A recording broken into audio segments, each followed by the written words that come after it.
And I said to her, well, I said, you've got to take healing class first. And she says, why? I says, well, I says, if you're going to become a good counselor, you need to know about the body. You need to know how to read the aura. You need to do all these things so that you could communicate with somebody in a good reading. And so she said, okay. She signed up for the class. Along our spiritual pathways was another person called Patricia Rochelle Gigo. And I keep kidding JacQueline because Patricia Rochelle Gigo came into our lives. She came into my life in the 60s, and her primary purpose was that she is a reincarnationist. And she did thousands upon thousands of past life readings. So JacQueline has sort of taken over that part of the program. She is also a friend. She's also one of my co-teachers when we do seminars together. And without further ado, let's welcome JacQueline to the podium.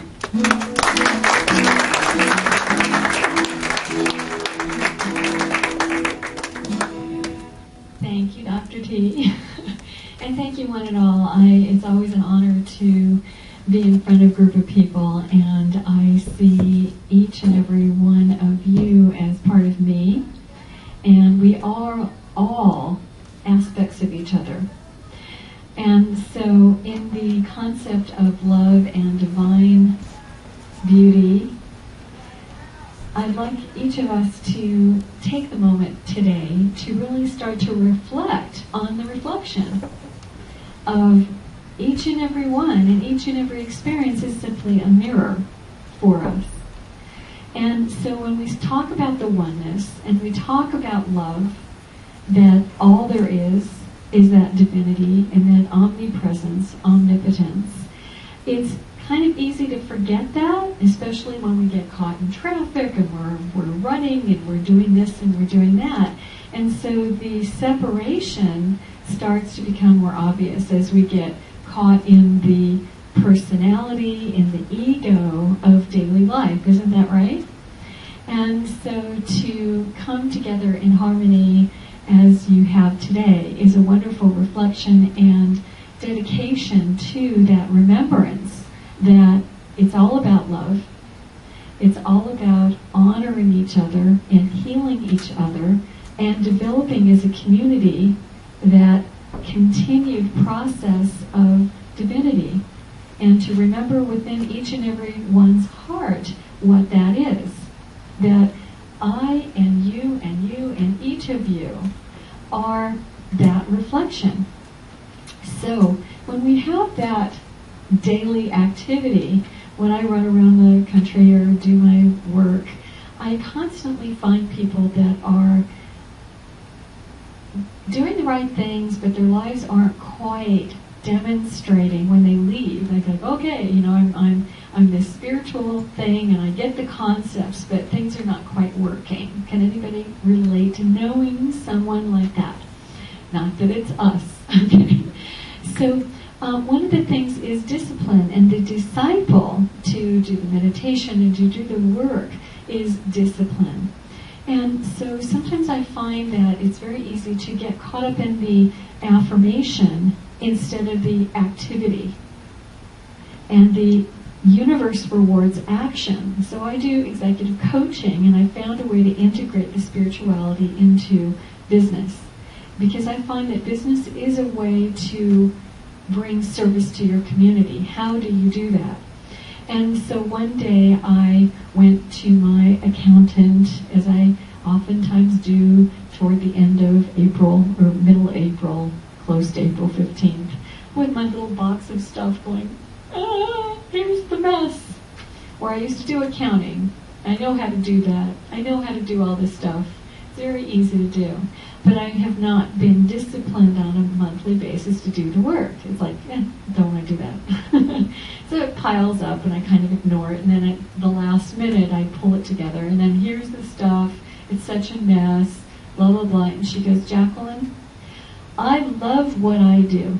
I do accounting, I'm a CPA, and blah, blah, blah, and you love what you do. You do spiritual work, you do your counseling, you do whatever you do. And she said, that's what makes the world go round. You don't have to do what I do. I do it. I love it. And if you did all of that stuff, I wouldn't have a job. And so here's this accountant that actually made me feel spiritual and good about not doing my work. But the concept is that we don't all have to do everything. And we have community, and so some person cooks, and some person does the mechanics on the car, and another person does healing work, and another person does the fixing of the mechanics and the plumbing. And each and every one of us have our own little part and our own little piece. And it's really important to simply just put that joy and that love into what it is that we do. And that's the remembrance, and that's the divinity.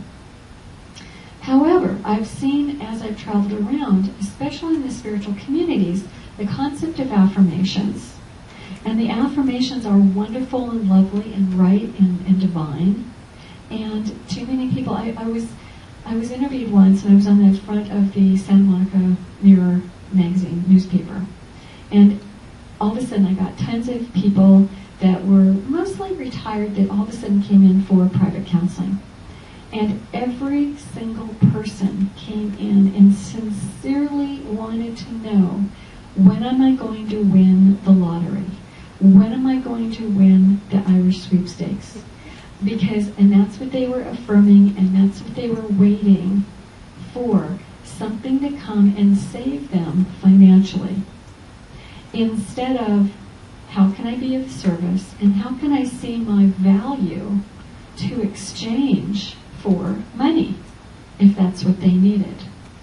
And so there's that kind of fragmentation from money and abundance from spirituality when it's all spirit. And so it's kind of like sometimes a really touchy subject. And so partly the concept of abundance and abundance of flow is important to just say, how can I serve, how can I receive, and what can I share in exchange?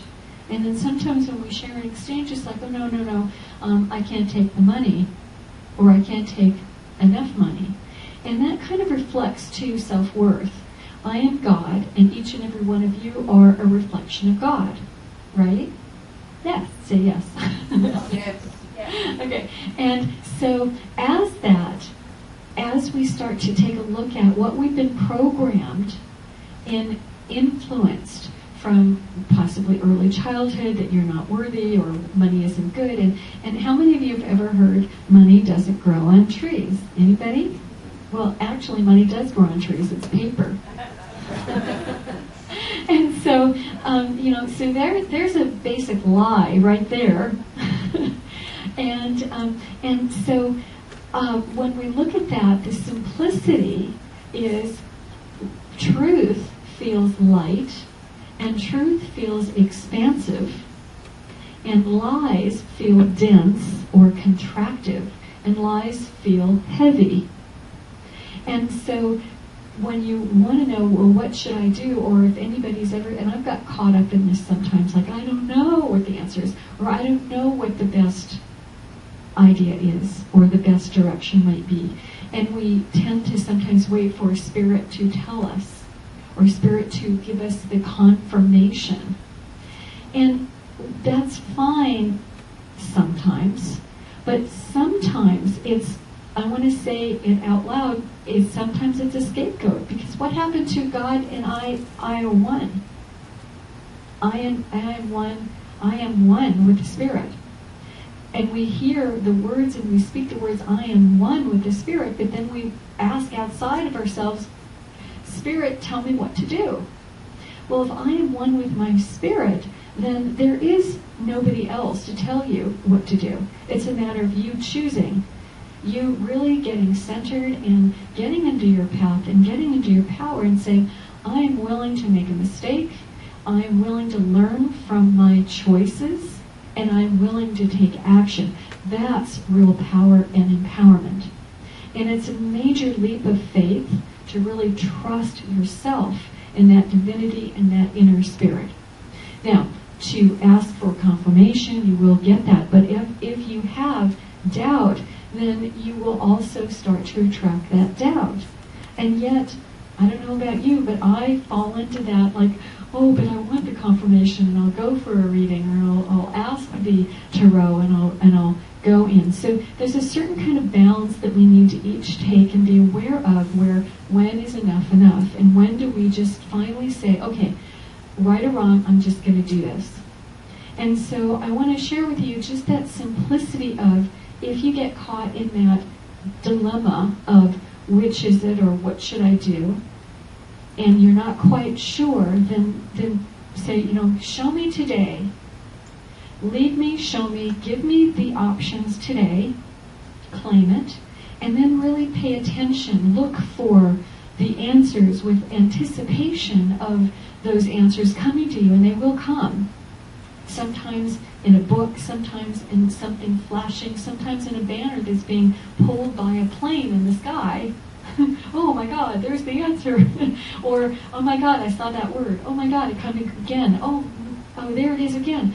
2 or 3 times that same message is flashed, like, wow, maybe that's the answer. Or maybe that's a message. Well, hello, yes. Okay, and so then we can go and we can say, does this feel light or does it feel dense? Does it feel expansive or does it feel contractive? And this is a way to begin to simplify that confirmation from within as I am God. I am that spirit, and it flows through me. I'm a reflection of that oneness, and I am just this, hopefully, this divine channel, and here I am. And so as we move through our ego and our personality growth opportunities, and we're learning to work with our feelings and our wide range of human experiences of opportunity, we have to sometimes look at the chemical balance, the energy that we have, and how we look at the physical world, the emotional world, the mental world, and to integrate that responsibility. So it took me a long, long time, up until my late 40s, until I started exercising. And so how many of you don't need to answer, have heard, gee, it's good to exercise? I remember JacQueline when I was a kid on TV. Like, don't eat anything white. Don't eat white bread. Don't eat white sugar. Do these push-ups. Do these pull-ups. Run in place. Blah, blah, blah. It's like, anybody remember JacQueline? And then I saw him in his late 80s on stage, and he got up on stage, and he did a high kick, and there was a bar, and he grabbed the bar, and he did a couple chin-ups, and then he got up there, and he goes, don't eat white sugar, don't eat white bread, do exercise. And I'm going, oh my God, talk about, what do you call it? Deja vu, right? Like, it's like he's saying the exact same thing for all those years. Well, those same things are so basic, and yet it took me until my late 40s till I started like walking upstairs and walking up the hill, and all of a sudden I was winded, and all of a sudden it's like, what's going on with this physical temple of mine, this body? It's like it's not working as well as it used to be. And then I heard something like, well, when you hit a certain age, unless you start maintaining, you start to lose muscle, and you may have the same weight, but you've got fat instead of muscle, and then you start going downhill. So I finally said, okay, I'm going to start exercising, and I hated getting sweaty and things like that. And then I found a series of personal trainers, and I kept hiring and firing them. I hated them, and they were awful, and blah, blah, blah. And finally I was complaining to one of my students, and she goes, I can't stand it anymore. I'll come out of retirement and I will train you. Well, she was 36 years old. She used to be one of the top trainers in New York. She came out to Los Angeles. She took some psychic development classes from me, and we were friends, and she's still taking some classes. And she goes, I'll come out of retirement and I'll train you. And in 2 weeks with the right trainer, I'd gone from only being able to do about 45 seconds on an elliptical machine to being able to do 45 minutes to an hour in 2 weeks with the right trainer. Okay, and so what I also learned in my progress is to learn to say no to the good and yes to the great. I want to say it again. You need to get to a certain point in your life where you say no to the good and yes to the great. So what does that do? If it's just okay, it's like it's not even on the menu. And part of that is really making the commitment of I and my Father are one. I deserve the best. Is that correct? Everybody touch their heart and say, I deserve the best. I really deserve the best. And how does that feel? Does that bring joy? Hopefully. I deserve the best. And if not, then you've got to meditate on that and go, like, oh, well, why does this not feel completely, do I not feel like completely worthy? And wherever you are is perfect where you start. There is no failure in life. There's only feedback. As long as you're here, you all showed up. You've got a body. Okay? You won. And so the only failure is your own judgment or buying into other people's judgment of comparison. And everybody walks their own path. Everybody walks their own path. And thank God I have my path, and I see my reflection in each and every one of you. And so we're all one on certain levels, and when I choose to work with someone or help someone, I'm working on an aspect of myself. So how good is that? How can I judge, like, oh, you're not worthy or you're not good? You're an aspect of myself. It would be saying, well, this pinky doesn't belong to me. Of course it belongs to me. Or it'd be saying, like, if I cut this pinky off because I don't like it, or if it's not working the way I want it to, or if it hurts, I'll just cut it off and I'll just pretend, but then I hurt myself even more. So as you start to look at the human body or the human beings as one, I don't have to preach to the crowd here, you're all part of us, that we can't have particularly war, that killing isn't good, you're killing yourself. And so as we start to look at the oneness and we start to see that it's important to honor each other and to be patient. I remember there was a guru, Master Subramanya, who was the first Westerner to be accepted as the top of the Saivite Hindu community. So instantly in his early mid-20s there were millions of followers. And he was in India one day, and he was in a restaurant and just about to be served, and this man comes running in and jumps in front of the waiter and says, you have to serve me, you have to serve me. I want a tea and something to drink right away. And he says, excuse me, you're interrupting, I'm serving the guru. And the guru said, that's okay, he's got an important appointment to keep. Serve him first. And served the coffee, and he drank it, and he runs outside and gets hit and killed by a truck. He had an important appointment to keep. Okay. And so we can laugh at that, and it was kind of funny, but at the same time, we didn't. The idea is that we incarnate, and he just dropped off the body a suit of clothes, and he'll be ready to be born, bottled, and diapered again some other place, some other time, and it's all okay. But the guru, sometimes you could go like, well, how rude was that? Like the waiter didn't understand. It's like, no, there was a commitment. And what happened with the truck driver who actually hit the guy? What was going on with him, and what happened to the family, and all those other circumstances that go along with that. And when you back up and see the biggest picture possible, it's all okay. We're all aspects of God, and we have to just remember. And what's important is for each of us to stay as balanced and as centered as possible. So what is that when we're looking at a tornado? The very center of that tornado is still. So we go into our meditations and we stay centered. But what happens around the tornado, this powerful, still place, goes around, and you've got hundreds of miles an hour of wind, which sometimes is pretty destructive depending on where it goes. And we even judge that as that's not okay. Well, maybe it is okay. Because in certain religions there's something called Shiva and Vishnu. And Shiva is maybe sometimes considered the bad guy, the destructor and the destroyer of life. And Vishnu, the builder and the preserver. So you go, Hail Vishnu, the builder and the preserver of life. And Shiva, like, ooh, the destroyer. But what happens when a city is built and you've got new buildings and everybody goes, oh, yay, it's good new stuff.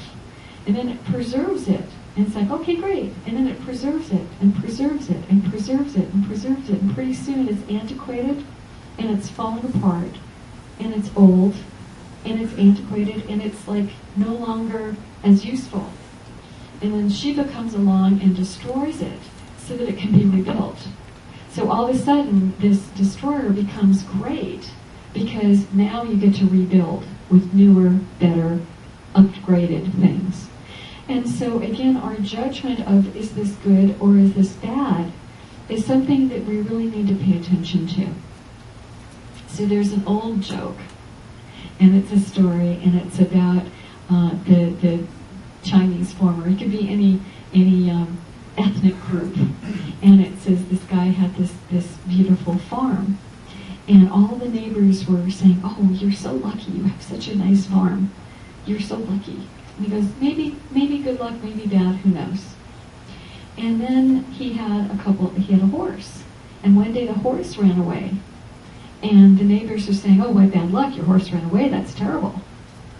And the farmer said, "Maybe good luck, maybe bad, who knows?" A couple days later, the horse came back with a partner. Now we've got two horses. The neighbors are going, "Oh my God, that guy is so lucky. Can you believe it? He's got two horses now." Farmer goes, "Maybe good luck, maybe bad, I don't know." So the next couple days, the young man, the farmer's young boy, a teenager, goes to break the new horse. And a couple days later, the horse bucks and the guy falls over off the horse, breaks his leg. Well, now he can't walk. He's got to be in crutches and he's healing and can't help out with the farm. And the neighbors are absolutely so sad and go, "You really do have bad luck." So the farmer, of course, says, "Maybe good luck, maybe bad. Who knows?" Well, 2 days later, the army comes by, taking away all the able-bodied young men to war. And of course, the young man can't go, he's got a broken leg. So the neighbors say, "Oh, that's really good luck." And again, the farmer says, "Maybe good luck, maybe bad. Who knows?" Okay, so you can continue that scenario on and on and on. And so it's about judgment. We don't know what's best or worst. And we just kind of move along and move along. And the concept is to not judge and accept with the best concept of whatever it is, it's for the best. How can I make the best out of this opportunity to grow? And each and every situation that comes to each and every one of us is an opportunity. And so if we have a challenge, if we open up every morning to say, "Good morning, life. How can I possibly make this a fantastic day?" And look at my body language. Opened to receive. And a sense of joy with anticipation that who knows what's going to come in my life today, and I think it's going to be great. Absolutely. Yay! And so, how many of us get caught up in worry about my relative or my child or my mother or my rent or my car, and we start to get dense and challenged, instead of going, here's my list of challenges, and go, how can they be resolved today? Yay!